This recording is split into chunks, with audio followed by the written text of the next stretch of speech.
correr o bicho pega, se ficar o bicho come. Mas se ajudar, o bicho corre. E a rede é para isso, é para poder fazer, juntar o bicho correr. E no nosso caso aqui, o bicho, essa questão da exploração, da violência, então a gente tem que se juntar mesmo, todos os grupos, e fazer um trabalho de união mesmo para a cultura da paz. Eu acho que a cultura da paz é essencial e a gente tem que fazer isso o tempo todo. Então a gente está aqui para isso. O juizado, ele faz um trabalho de fiscalização, mas acima de tudo, de proteção. E é isso que a gente está fazendo aqui com vocês.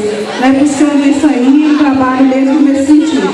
Tá? Um bom dia para nós, que Deus abençoe que o nosso trabalho aqui seja bastante assim, proveitoso e que a gente possa levar para todo mundo.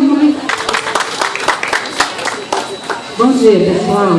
Estou aqui apresentando a Senhoria, Secretaria da Mulher, e nós atendemos o transporte LGBT e adolescente. Estamos aqui envolvidos todos pela mesma causa. Que a vida possa ser abençoada e bem produtiva para todos.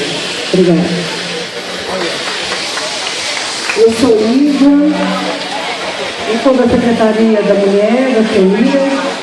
Eu estou aqui representando a Comissão Executiva de Enfrentamento ao Tráfico de Pessoas e queria deixar para vocês que o número de crianças e adolescentes em situação de escravidão no Brasil é uma coisa escandalosa, né? Eles estão perdendo a chance de viverem a sua infância, de brincar, serem felizes. Deixo aqui o meu recado, o meu protesto e toda essa luta de enfrentamento e quero se unir a vocês em todas as campanhas. Muito obrigada. Obrigada a vocês. Agora o Grupo Atitude vai fazer uma